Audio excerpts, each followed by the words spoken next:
So you think you have COVID-19 and you want to get tested.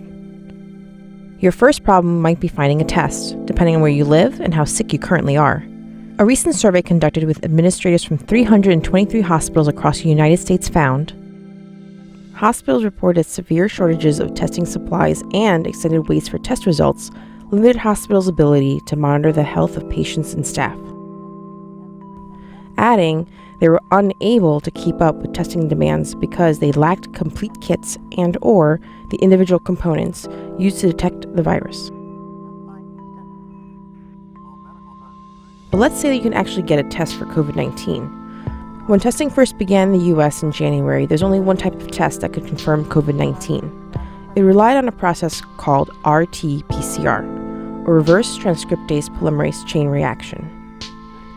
This process isolates and amplifies the viral code of SARS CoV-2, which is responsible for the illness we call COVID-19. Many of the tests completed since that day have used RT-PCR, which typically takes over an hour to produce a result. Now, there are several tests out there, using different methods and taking varying amounts of time to return results. So why are there different approaches, and how do they all work? And how might testing help us fight the global pandemic? Let's start with how the virus is collected from your body. Many tests for active COVID-19 infection start with taking a sample from your upper respiratory tract, where the virus is known to reside. This means pushing a collection swab deep into your nose, throat, or nasopharynx, the space that connects the two. It's time to analyze your sample. Let's start with the PCR part, or the polymerase chain reaction. It requires that samples be processed by trained technicians on specialized machines in testing laboratories. That means patients and the machines that test their samples are potentially far apart. That transit time can add hours or days to getting results back, especially if the testing facility isn't close, or if there's a backlog in testing. But when analysis begins, the aim is to amplify the viral genetic code. That code is a single strand of RNA. But the viral RNA must first be isolated and extracted from your own cells. Once isolated, the small amounts of viral RNA must be amplified to detectable levels. That's where the RT, or reverse transcriptase, comes in. It takes a single-stranded viral RNA and uses it as a template to produce double-stranded DNA. That DNA is then copied over and over using the PCR, or polymerase chain reaction. PCR does this by using cycles of heating and cooling. It breaks apart the double strand. Added chemicals called primers seek out specific genes or portions of that now separated DNA.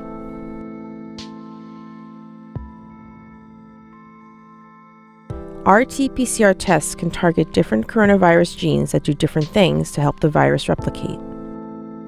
Some of those genes help to create the virus's outer protein envelope. Some make its spiky surface proteins. The point of this whole process is to exponentially increase the viral DNA with every heating-cooling step. After many cycles of PCR, one section of viral DNA in the sample would turn into millions or billions. Large analysis machines can also run multiple samples at once. Even if they take a few hours to process, many results are returned at one time. The results of the test must still be collected and communicated back to you. This causes another delay in getting your COVID-19 diagnosis. But while the bulk of continued COVID-19 testing will probably happen this way, new kinds of tests are starting to show up. On February 29, 2020, the FDA issued an immediately in effect guidance that allows laboratories to submit rapid SARS CoV-2 diagnostic tests to be approved for use under an emergency authorization. This includes several so-called point-of-care diagnostic tests. Some of these are just smaller versions of the RT-PCR machines, but with pre-packaged primers so that any healthcare worker can run the sample as long as that person's facility owns the company's sample analysis machine. One of these rapid diagnostics uses a method called isothermal amplification. Recently, President Donald Trump mentioned one company developing this new kind of test. On Friday, the FDA authorized a new test developed by Abbott Labs that delivers lightning-fast results in as little as 5 minutes. That's a whole new ballgame. The testing machine is small, which means it can be located in hospitals and doctors' offices.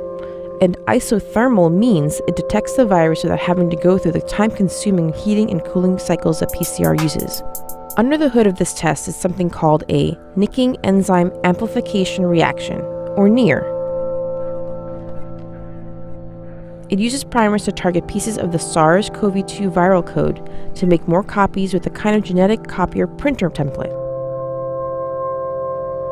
Added enzymes find the copied pieces of viral code and nick, or very selectively cut, the replicated viral code out of the template like a paper cutter at the end of a printer. And this printer prints from both ends, so it spits out 2 new viral sequences with every new print operation. Each piece of viral code in your sample can be harnessed by these double-ended genetic copier printers. This means both the printers and the copies from them rapidly increase if they detect coronavirus RNA. Each new viral sequence copy also gets a fluorescent beacon. It's like it leaves the printer with a streak of glowing highlighter on it. This rapid copy print of viral sequences is what allows for a positive ID of COVID-19 in just a few minutes. As of mid-April, USA Today reported that the company had shipped about 500,000 of the rapid tests, which run on instruments that sell for $4,500 apiece, to all 50 states, Washington, D.C., Puerto Rico, and the Pacific Islands. The last type of test is a blood test, and is critical for finding out how many of us have been infected, and perhaps who might be able to return to work and when. It's called an antibody test, immunoassay, or serologic test. It works by identifying some of your body's own defenses against the virus, called antibodies. These proteins, called immunoglobulins, only exist inside of you if you've mounted an immune response to the coronavirus. These tests often use a portion of the viral code to search for these antibodies in your blood.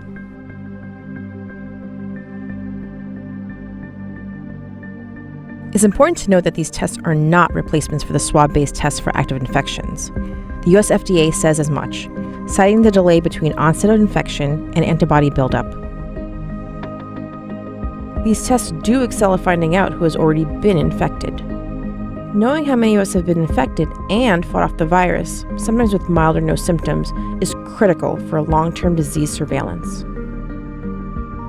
And if you've already had COVID-19 and lived through it, your body may know how to fight off reinfection in the future, at least for some period of time. Exactly how long your immunity might last is an open question, though it raises the possibility, for those who've recovered, returning to normal work and contact with others.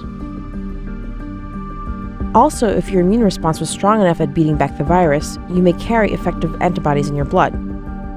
Those would be useful to others with weaker immune responses to the virus. In fact, the FDA recently designated so-called convalescent plasma as an investigational product for critically ill coronavirus patients. This plasma could also help in the development of effective vaccines. Regardless of what tests you take for COVID-19 in the coming months, what remains clear is that all of these methods will be necessary to beat the coronavirus and end the pandemic.